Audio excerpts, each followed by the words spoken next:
Welcome again, Taffers, episode 7, and let me start by fixing this. I don't know how I missed that last time, and I also don't know how that messed up, because it shouldn't have. Everything else on this doorway seems pretty much fine, it was just that one texture. Anyway, last time I ended up here, shooting rope arrows into my beams, so let's just continue from here. Now that we have successfully made sure that these beams are actually made of wood, let's retexture them. Go to shape, this property, and type obj/txt16 slash barkdale2.png, I think it was. Perfect. Now for the other one. And this actually brings up a good point. When you have one object with a certain property which you also want to assign to another object next to it, or not even next to it, but another object, what you can do is select the property like this, go to copy, and then open the other object, go to properties, and click paste. And it will paste that exact property. And that's very handy, saves you time. And now as we look at the beams, you can see the difference right away. So the difference is in the texture scale. You can see the texture is larger, much larger, on the beam on the right. And that means we can use the beam on the right for tiny accessories for our architecture, because if we shrink it a lot, it will still look good. As I shall demonstrate, 0.5, 0.5, and for example 3. So even if it's shrunk like this, you can see the texture shrinks with it, but since it was large in the first place, it still looks kinda okay, and we could place it right next to something here, and you can see it pretty much fits. Now the one on the left, we can't shrink it as much, but we can still use this one for some kind of larger beams or planks, for example like this, 0.6, 0.6, and 6. And that still looks pretty much okay and fits in with the rest. So that is why we have two of these beams. Now, as I mentioned before, we can also influence the scale of the texture on objects differently, and we can do that through the MTL files. So if we go to obj, txt16, and barkdale2.png, you can see we still have this barkdale2.mtl file here, and if we open it, as you may have guessed, terrain scale 9696 doesn't actually do anything for objects, it only works for brushes, so we might as well get rid of that. However, there is another parameter we can use here, and this one is called tile factor, tile_factor. This one uses whole numbers for values, so the default setting would be 1 and 1 for horizontal and vertical. So leaving it like this will basically not do anything, but if I want to stretch the texture, I could for example type 4 and 4. And this will stretch the texture like crazy. So for this effect to work, we actually need to close Dromed and reopen it. So let's save our mission, close Dromed, open it again, load our mission, and as you can see it still doesn't work, and that's because it only works in game mode. So as you can see, I went into game mode and you can see the texture is completely stretched. I mean completely, well, as much as it can be anyway, and over here as well. So that is the main use of tile factor. Now when we go to tile factor again, we can also assign a negative value, for example -4, -4, and this will in turn shrink the texture. So the values here, just type it here, are basically 1 is the default one, and -1 is also the default one, but then we can go down to -2, -3, -4, and we can go up over here to like 2 and 3 and 4 and so on. And feel free to test it yourself as well. I haven't really given it that much of a test, but yeah, this is basically how it works. Let's also test this -4, -4. So again, save this MTL file, close Dromed, reopen Dromed, reopen the mission, and now that I go in game, you can see how the texture is basically shrunk. So now we can actually see the pattern quite visibly. And that is not what we want, it's just experimenting at this point basically. So there we have it. Now remember, the tile factor is mostly useful if you are using an object which doesn't have the required texture scale, and you basically need to resize it and it stretches with the object. That's basically when the tile factor could be used. However, that is not our case because we have those beam objects, so let's just put it back to 1, 1, save it, and again restart Dromed because we have messed it up now. And it's back to normal. So now let's get to work on those beams. And now for the beams which I had in mind, I think we'll be using this object. So that's Dale's beam 1. So let's just delete Dale's beam 2, and we can keep the rope arrow there. And now resize this one to 0.6, 0.6, and about 6. I think that should be the right size. And that looks about right. Now how I want to use it is I want to put it in a corner here and rotate it. Something like 45 degrees, which here would be 315, I think. And put it over here like this. And that looks pretty alright. So we can see that the beam is actually shorter than those bigger beams. So it looks like a nice supporting beam. It's kinda thin. Let's just strengthen it a little bit. Put it to 1. That's way too much. Or perhaps I'll make it 5 and 0.6. And then put it slightly higher. I'm not sure. But you can basically tamper with this and resize it as much as you want because it's very flexible. But once you have decided on the final dimensions, make sure that you go to properties and resize the physical dimensions over here according to what you have modeled. So we have 0.6, 0.6, and 5. And then if we go to show physical models, we can see that it actually matches everything here. So if I shoot a rope arrow into it, it should also work. It does. Perfect. Double make sure, or triple make sure that everything is completely fine with the object, that it has all the dimensions and it has all the properties you want. It is made of wood, it accepts rope arrows and everything. Just test it like 3 times, because then what I plan to do is just clone it and put it everywhere. And this will be pretty much a lot of cloning and just moving it like this. And clone it over here. And remember, I'm doing the cloning with tab. You might have your own hotkey. And here. And here we just need to flip it. So back to 0 degrees. And as you can already see, the great advantage of objects are that first of all, the texture alignment is all there. We don't need to mess with that. Second of all, they don't create any cells. They are perfectly clean and they don't snap to grid, so they are very flexible. Third of all, they basically act the same as the brushes. They will have all the dimensions correctly. So they will not be like a big cube. They will basically have all the dimensions the way we want them. And they will also cast shadows and react to rope arrows the way we want them. So they pretty much have the full package. And most important of all, the object limit used to be quite low, but with New Dark it is 8000. And that pretty much allows you to make as many objects as you want, and you don't have to worry about the limit at all, because you are not likely to reach it. Unless you go into incredible detail in a very, very large mission. And there we have it. Let me just get rid of that. And this is pretty much what I had in mind, so I didn't align it correctly here, but that doesn't matter. This is just to show you the power of objects. So basically this is what I had in mind, and as you can see, if we did that with brushes, it would be possible, but it would create quite a high amount of cells, and that can be very easily avoided by just doing it like this. So, yep, this is much better. And now let's take a look at the lights, and actually let's take a look at the texture for the ceiling first, because the ceiling still needs a texture and we have been kinda neglecting that one. So I have found this interesting texture again on CG Textures, wood planks, and they look kinda interesting for a ceiling. So let's just open them with paint and adjust again, resize it down to 512. Adjust it slightly there. And then of course the brightness and contrast. Yeah, looks okay. And save it as Dale Roof 1.png. Copy an MTL file that we can now use for the roof. So again, Dale Roof 1.mtl. And let's start with 256. I think it might actually work out quite okay. Let's add it here. Load, texture, Dale Roof. Perfect. And how does it look? It is slightly too large, I think.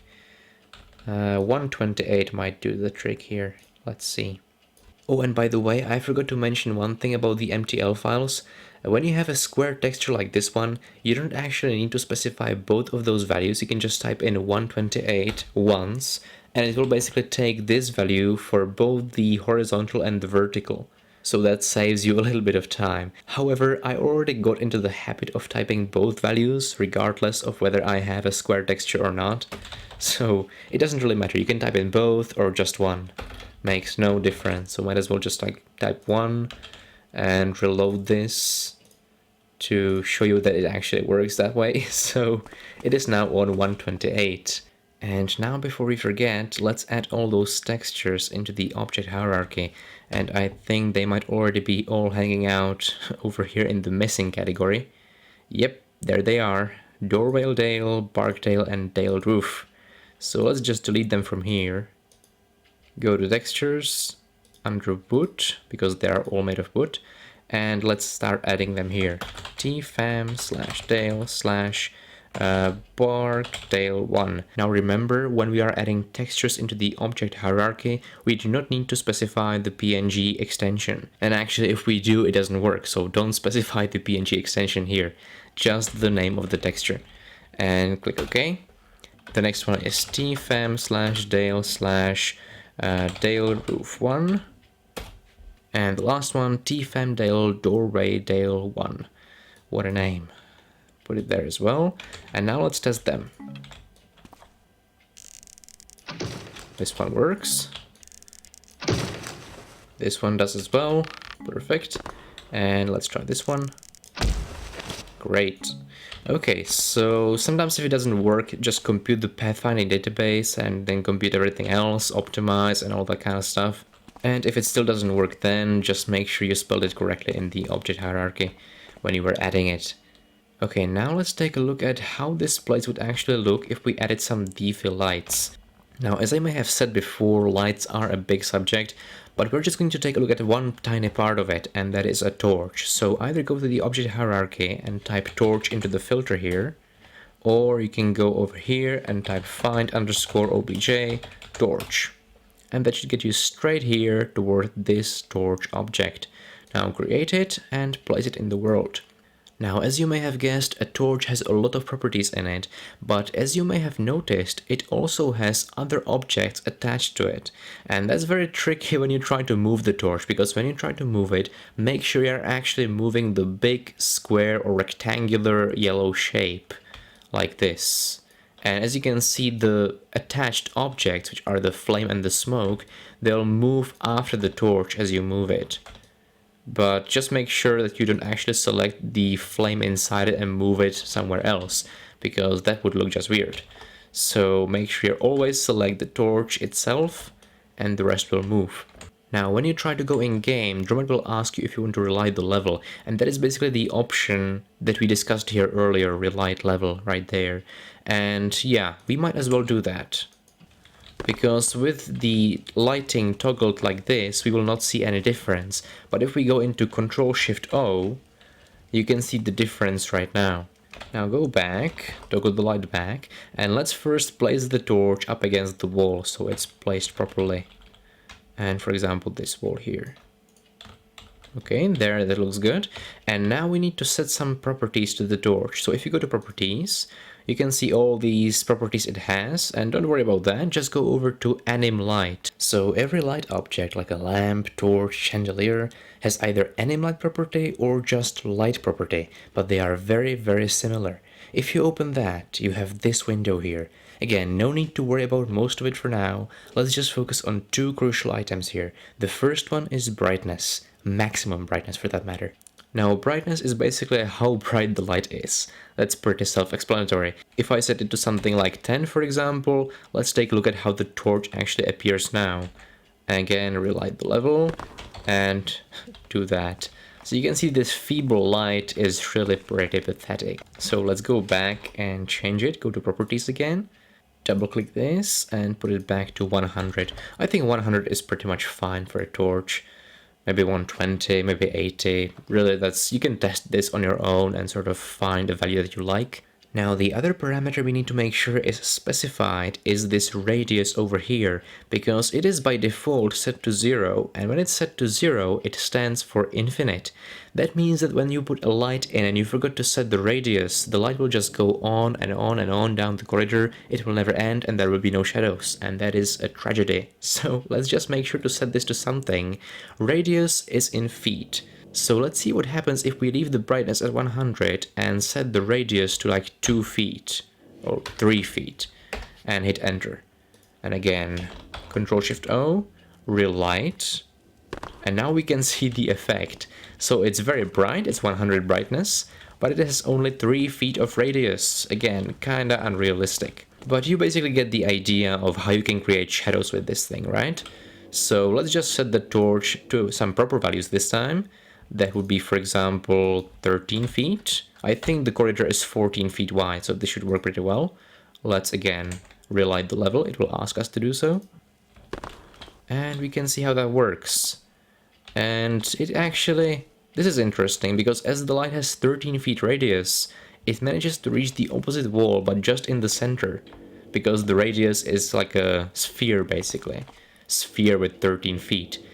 So, let us actually change it to 12, because that will get rid of that weird kind of light effect on that wall. So if we change it to 12 and click done, again relight it, now it looks pretty much fine. So Garrett can pretty much hide beside this wall and not be visible, which I don't know, might be a bit cheesy, but you know, it's really up to you how you make these decisions. And now let's just clone this torch and put it down the corridor. So clone it, put it over here, somewhat lower, and since this one is on the opposite wall, we need to flip it 180 degrees over here.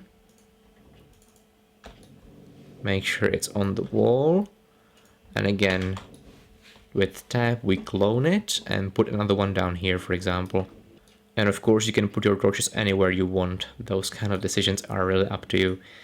And this torch will need to be flipped back, so remove this one back to 0 degrees, and that puts it on the wall. Now again, if we relight the level, oh, that table, we can see the torches are pretty nicely illuminating this corridor here. And this is still not final, because right now we are in the light mode that has only quick lighting and 16-bit light maps. This is the quick setting, so you can quickly build your level and portalization and optimization doesn't take forever. However, if you want to see how your level is actually going to look when it's finished, it's good once in a while to set these to the highest settings and then optimize and then go in game. And these settings are how the level is going to look when it's finished. So it's not actually visible here too much, but the beams should cast shadows as well. It's just that the way the torches are set up, it's not really that visible. But for example, if I cloned this one and put it right in front of the torch, you can see this one will actually cast a shadow. It's a kind of like a crappy shadow, but it's still a shadow. So yeah, that's that. And now the shadow will stay there until you relight the level. That's fun. So, or you can re-optimize, and that basically gets rid of that. And since we are on these lights, let's take a look at one more thing. If we go over to editors and to mission parameters, there are a lot of parameters here, and also like the sky and stuff like that, but don't worry about any of that. We're just gonna take a look at one tiny little thing. Go to rendering parameters and click edit. And again, ignore the rest and just take a look at this one thing, ambient light 63 3 times in a row. Click on that. And this parameter basically specifies how much light there is or how visible stuff is when there are no torches and no sources of light. So I'm sure you have seen a couple of missions which basically set this value all the way down to 0. I think the last mission I played, which was Castle Morgoth, actually had that. So if we close this and re-optimize and go in game, you can see what that does.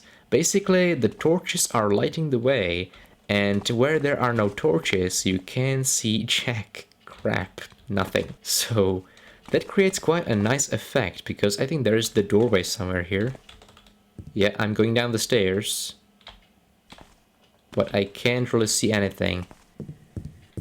So yeah, that's quite a nice effect if you can use it well, and if it's not overly excessive, because then sometimes people complain that like it's too dark and I can't play it. But it's also a nice effect if you give the player some kind of lantern and then he can sort of walk around in the darkness with the lantern. That's creepy as heck. So again, back to editors, mission parameters, and over here on rendering parameters, click edit, and let's put this to something reasonable. The default value was 63, but I think most missions use something like, I don't know, 35. It really depends also where your gamma setting is and how bright your monitor is and stuff like that. But overall, it should be a pretty decent setting. You can also see it creates slightly darker and clearer shadows because now there is more of a contrast between the brightness of the torch and the darkness of the shadow. And that's good because Garrett can know where to hide, sort of. Like, I know I can hide over here and sort of sneak through here. Maybe not, damn it. But whatever. So that's basically how it works. And now let's get started on another big subject, and this subject is going to be doors. Now, doors are very fascinating, and through them we can learn a lot about the object properties and all kinds of stuff. So let's get started with that.